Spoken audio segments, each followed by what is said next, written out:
A pastor died during a sermon, and the worst part is that he was in sin. He was taken to hell and says he saw more than 300 other pastors there. I invite you to share this testimony with others so they can be warned and not fall into the same sin as this pastor. Pay attention to this testimony. My name is Mashas Herrera. I was a pastor for 23 years. I led a congregation of 4,000 people. I preached at international conferences. I wrote 3 books on holiness, and thousands called me a man of God. I believed it. I believed my faith was solid, that my path was straight, that my heart was clean before the Lord. But on the night of August 14th, all of that collapsed in a second in front of 30,000 people watching a screen. We were broadcasting our special event, Nights of Glory and Power, the 20th anniversary of the church. We had set up a massive production, synchronized LED lights, giant screens, a 15-piece band,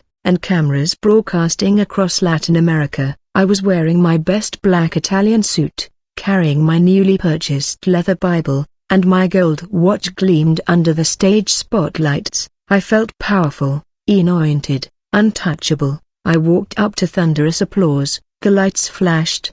The music vibrated in my chest. Thousands of hands rose in my direction. I smiled like a celebrity.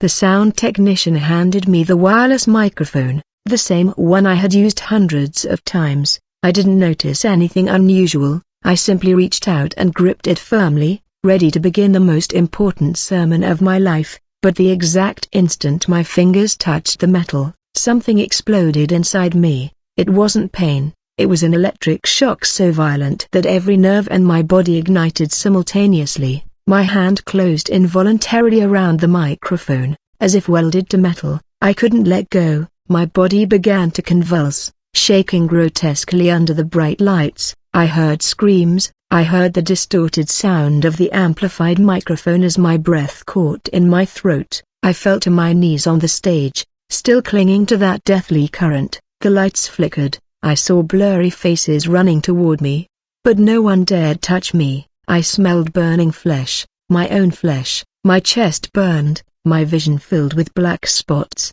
and then everything stopped. I found myself floating above my own body, which lay twisted in the center of the stage, still smoking. My hand closed around the microphone. The lights were still shining, but now they seemed distant, cold, meaningless. I could see it all from above, the technicians frantically unplugging cables, the musicians frozen, the crowd in shock, the cameras still rolling. My death was being broadcast live. I tried to scream, to move my arms, to descend to that body lying on the stage, but I couldn't. I was trapped in an existence that was neither life nor death, suspended between two realities, watching the people who adored me weep over my corpse. I saw my wife pushing her way through the crowd, screaming my name. I saw my children running toward the stage, but I was no longer there. That's when the scene began to darken, not the physical lights, but something deeper, a darkness that didn't come from outside,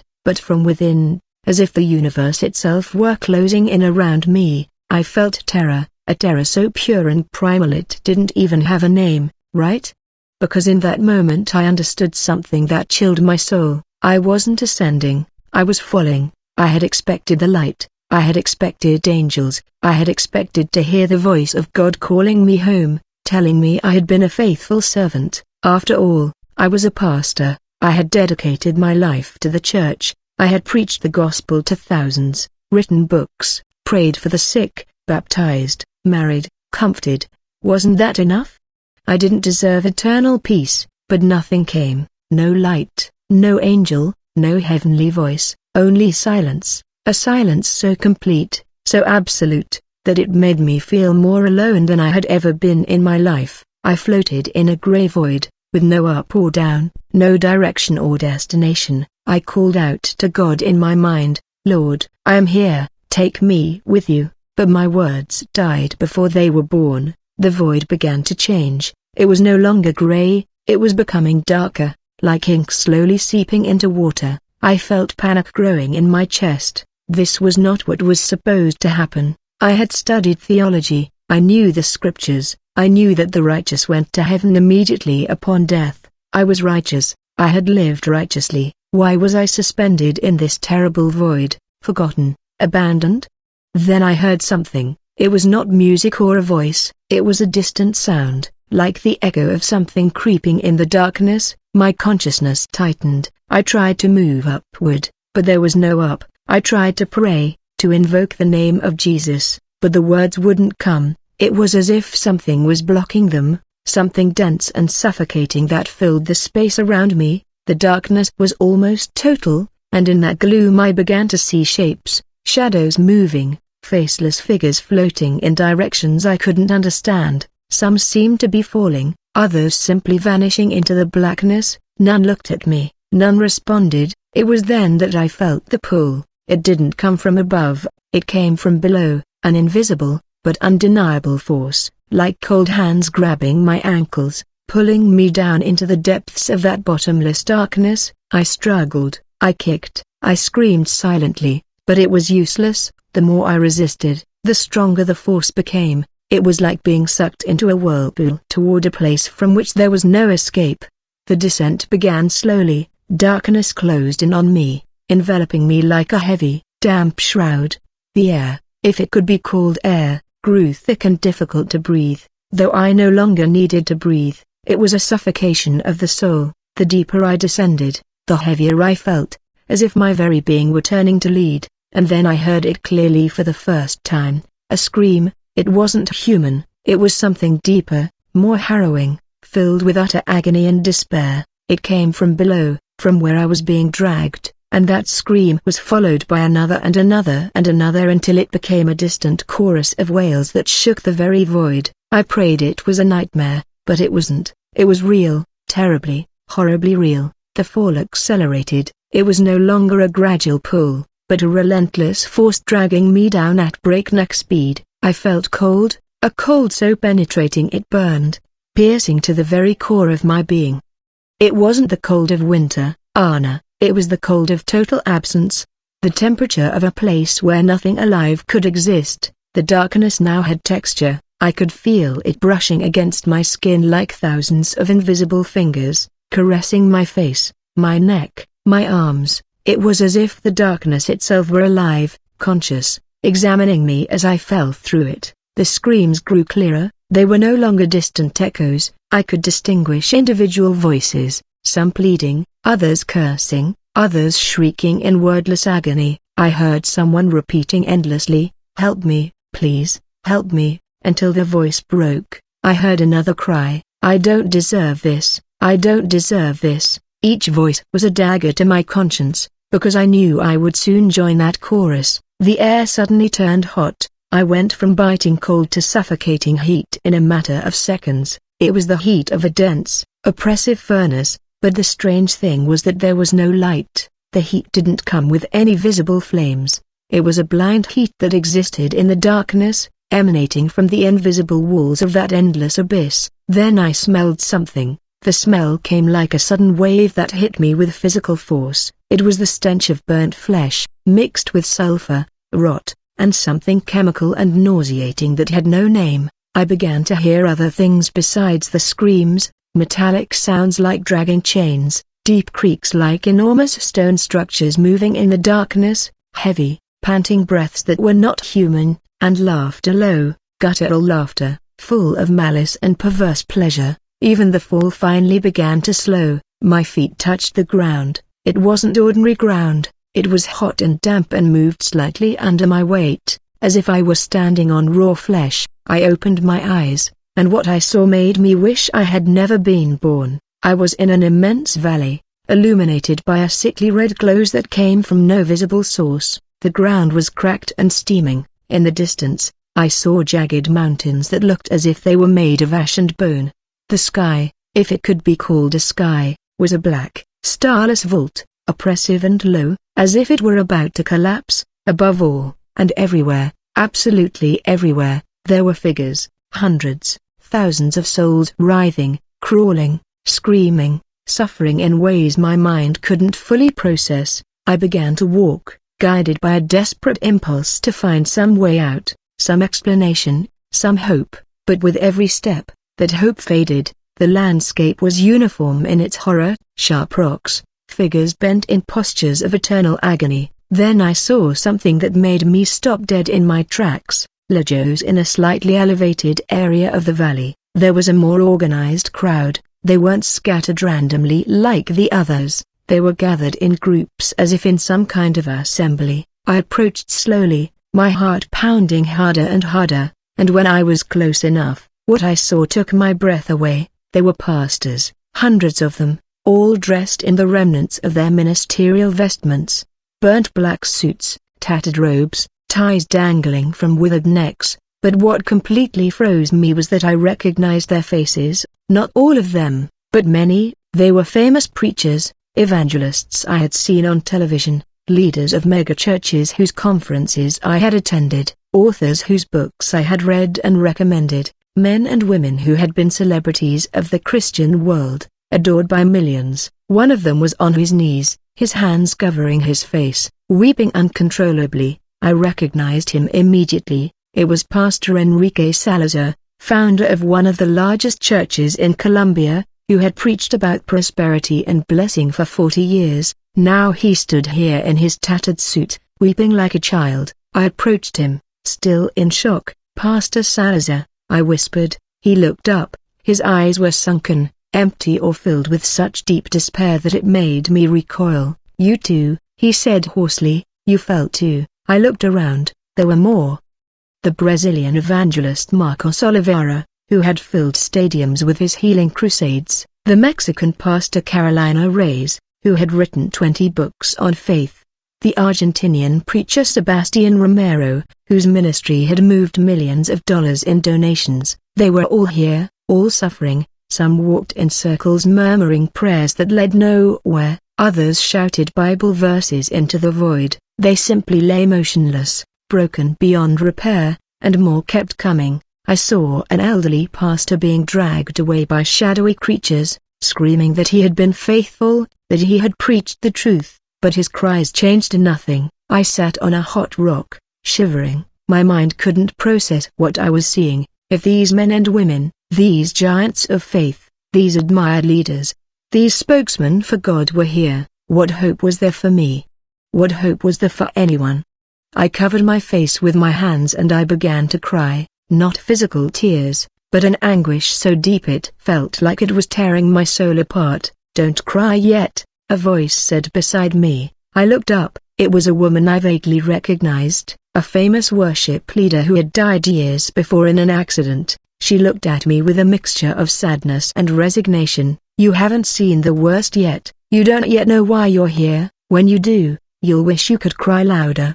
Her words chilled me to the bone.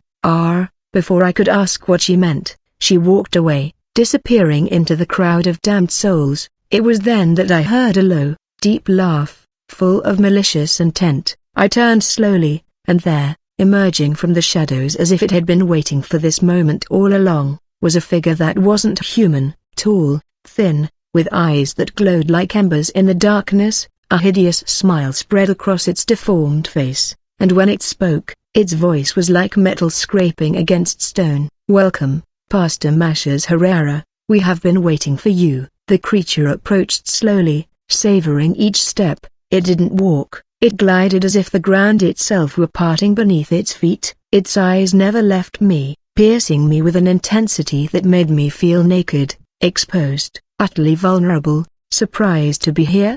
the demon asked, tilting its head unnaturally. "I can see it in your expression. Do you still believe there was a mistake? Do you still think you deserve heaven?" It laughed again, and the sound echoed throughout the valley, mingling with the screams of the others. "Everyone here thought the same thing when they arrived, especially those of your type, the preachers, the leaders, the anointed ones." I preached the gospel, I stammered, finally finding my voice. "I served God, I helped people." The devil raised a hand, silencing me instantly. "Did you serve God, or did you serve yourself in God's name?" "Because I was there, Matthias. I was at every service where you preached with passion while your heart was full of pride. I was there when you counted the offerings and felt pleasure seeing how much money had been given. I was there when you secretly judged other pastors, looking down on them for not being as successful as you. Your words were like knives. I wanted to deny them, but I couldn't because they were true. Every accusation resonated with something deep inside me, something I had buried under layers of justification and self-deception. I saw how you looked at the women in your congregation. He kept getting closer, not with the eyes of your body, but with the eyes of your heart. You saw his beauty and fantasized, even though you never acted on it physically. You thought that made you innocent, didn't you? But your heart had already committed adultery 1,000 times. I repented, I whispered weakly. The demon cackled. Did you repent, or did you simply feel momentary guilt before going back to the same thing? How many times did you promise to change? How many times did you say, Lord, this is the last time, knowing deep down it was a lie?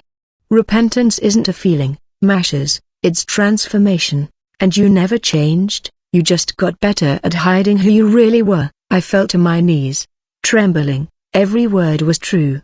The demon crouched down, bringing his hideous face close to mine, and worst of all, he whispered, you used God's name to build your own kingdom. That church wasn't for his glory, it was for yours. Every sermon, every book, every conference, everything was so they would admire you, applaud you, call you powerful. You wanted to be God, not serve him. Tears began to fall. I couldn't deny him anything. Everything he said was true. I had lived a lie. I had preached holiness while my heart was rotten. I had condemned sins in others while secretly cultivating them within myself. I had used my position to feel superior, to feed my ego, to build an empire centered on myself, not on Christ. Look around you, said the demon, pointing at the other pastors in the valley. They're all like you, double-lived preachers, hypocritical leaders, men and women who spoke of love while their hearts were full of hatred, envy, lust, and greed,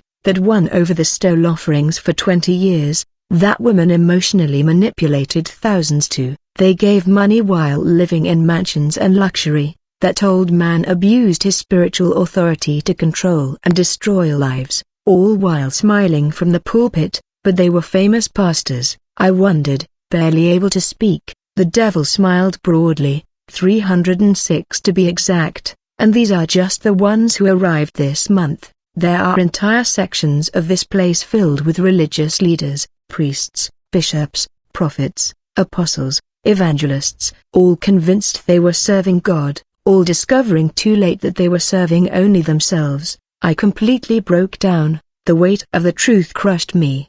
There were no excuses, no defenses. I knew exactly why I was here. I had lived a spiritual life for decades, hiding my true nature behind titles, sermons, and Bible verses. I had judged others while believing myself untouchable. I had built a public image of holiness while my soul secretly rotted away. Get up, the demon ordered. His voice was no longer mocking, it was authoritarian, cold, final. I stood with difficulty, trembling from head to toe. It's time you saw your final resting place. Every soul here has a torment specifically designed for their sin, and you, dear shepherd, have a very special one waiting for you. He grabbed my arm with supernatural strength. His touch burned, began to drag me across the valley, past the other condemned shepherds. Some stared at me with empty eyes, others looked away in shame. One cried out, "Don't go, hold on."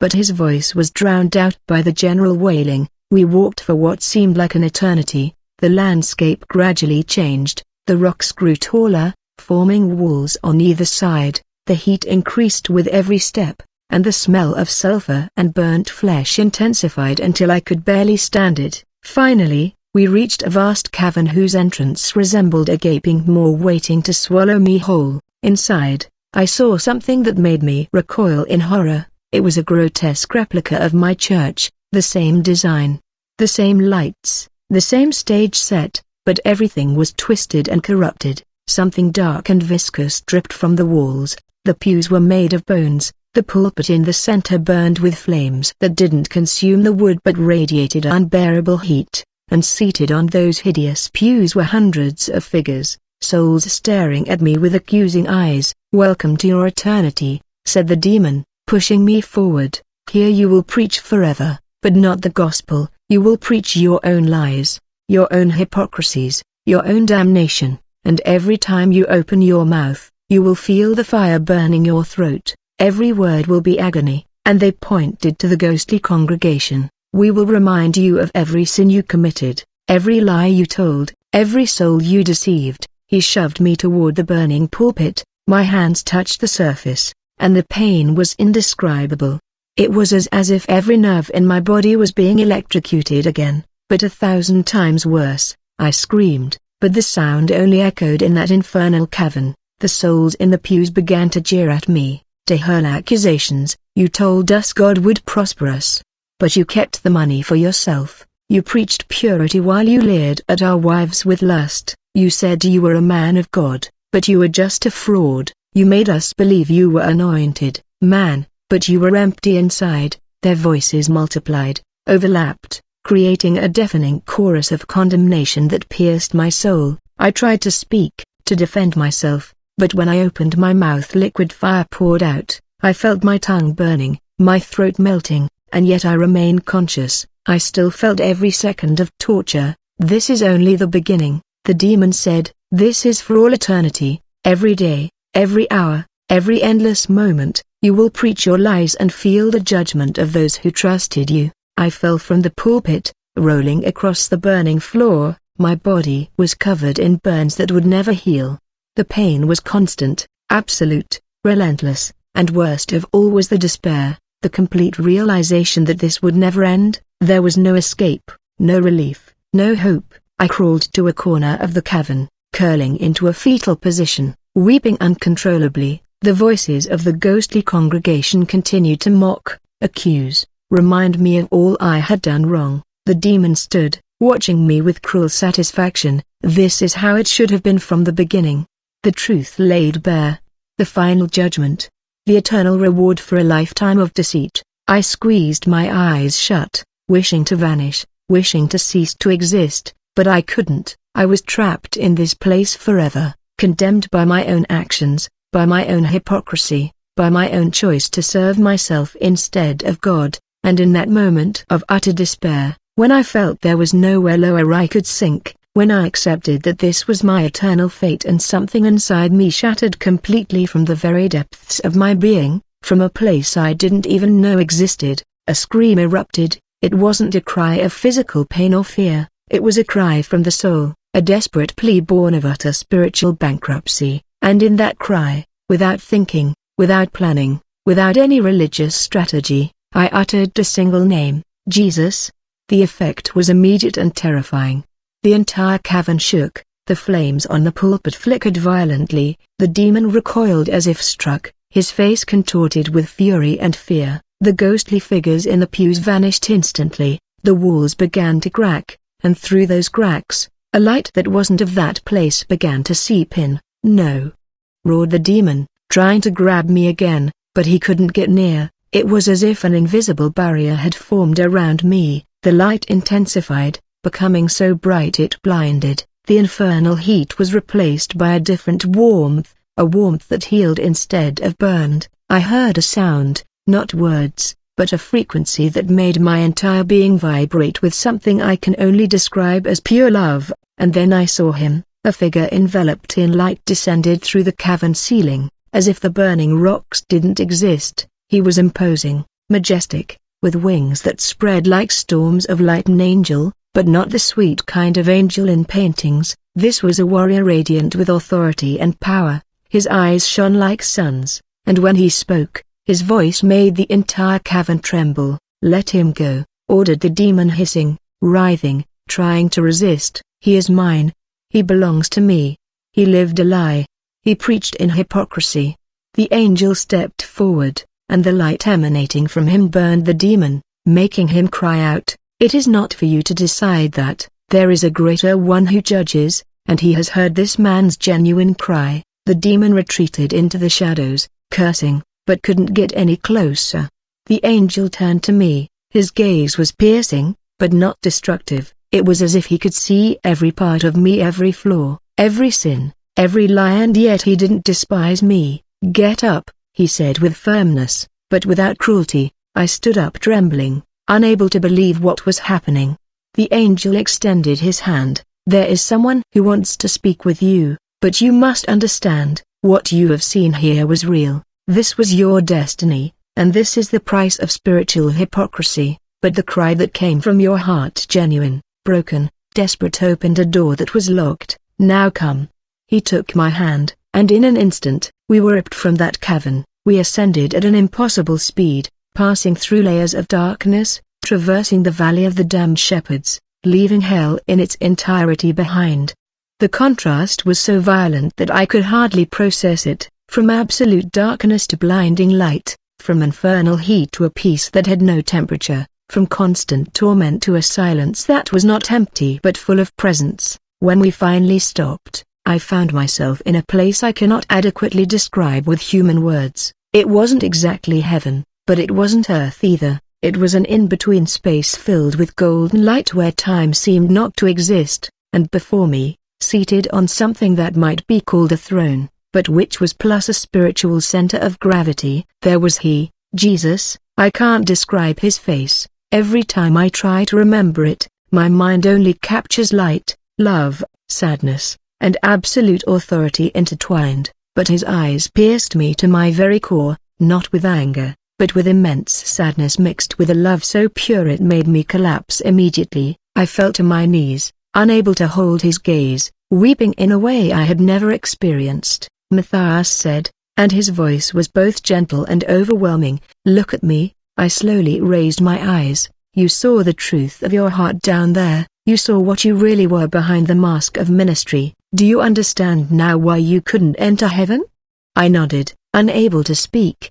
The tears kept falling. "You preached my name," he continued, "but you didn't know me. You used my gospel to build your own kingdom. You spoke of humility while your heart was full of pride. You taught about love while you judged in secret. You declared holiness while you cultivated lust, and most tragically, you led others astray, because they followed your example instead of mine." Each word was like spiritual surgery, cutting away the layers of self-deception I had built up over decades. "Lord," I finally whispered, "I'm sorry, I'm so sorry. You're right about everything. I have no excuses. I deserve that place. I deserve that eternal torment." "Yes," he said with an honesty that shattered me, "you deserve it. Everyone deserves it, but my grace isn't based on what you deserve, but on what I offer." The cry that came from your heart in that moment of utter despair was the first genuine moment of faith you had ever had. It wasn't the prayer of a pastor trying to impress, it was the cry of a broken soul, acknowledging its absolute need for salvation. He looked at me with an intensity that seemed to pierce through time. "I'm going to give you something you don't deserve, another chance. But it won't be easy. You will return to your body, you will return to life, but when you do, you will have a mission you cannot ignore. You must tell what you saw. You must warn other pastors, other leaders, other believers who live in hypocrisy. You must expose a truth about hell, about the judgment. There is the reality of the condemnation that awaits those who use my name for their own purposes. Many will not believe you," he continued. "They will say you are crazy, that it was a hallucination, that you blasphemed by suggesting that famous pastors are in hell. Your reputation will be destroyed, you will lose friends, position, influence. But if you have truly changed, if you have truly seen the truth, then none of that will matter more than warning the souls who still have time." I nodded vigorously, weeping. "I will do whatever it takes, Lord, whatever it takes." Jesus reached out and touched my forehead. I felt a fire that did not burn, but that transformed, cleansing, purifying, rearranging something fundamental within me. "Remember this when you return. The ministry is not about you. It never was, it never will be. It is about me, about my message, about the souls who need real salvation, not religious entertainment." "And one more thing," he said with absolute seriousness, "when you tell this story, when you warn about what you saw, some will genuinely repent, but others will be enraged. They will protect their hypocrisy more fervently than ever. Don't stop, keep going, because every soul awakened by your testimony will be worth all the rejection you will face." Before I could answer, I felt a violent tug, as if thousands of wires were dragging me back. The light began to fade. I saw Jesus walking away, or rather, I was walking away from him, and then everything went black. I woke up screaming. I was in a hospital bed surrounded by machines that were beeping frantically. Doctors and nurses rushed toward me. I heard someone shout, "He's alive. His heart is beating." My wife appeared beside me, weeping, clutching my hand. "You were dead for 18 minutes. I'm sorry. They declared you dead. We don't understand how, but I did." For the next few days, as my body recovered, my soul wrestled with the weight of what I had seen. When I was finally able to speak coherently, I told my story, first to my family, then to my church, then to the world. The reaction was exactly what Jesus had predicted. Some wept and repented, others called me a heretic, a lunatic, a false prophet. I lost my position in the church. I was kicked off conferences. Friends of decades turned their backs on me, but I didn't stop because I saw over 300 famous pastors in hell. I saw their torments, heard their screams, knew their secret sins, and understood that if I remained silent to protect my reputation, I would be complicit in the destruction of more souls. So today I tell you this with tears in my eyes and fire in my heart. It doesn't matter who you are, what position you hold, how many sermons you've preached, or how many people call you anointed. If your heart is living in hypocrisy, if you're using God's name to build your own kingdom, if you're preaching holiness while cultivating secret sin, you are walking toward eternal damnation. Hell is real, judgment is real, and God is not mocked. You can deceive the multitudes, but you cannot deceive him. Repent now while you still have time. Break free from hypocrisy, live the truth you preach.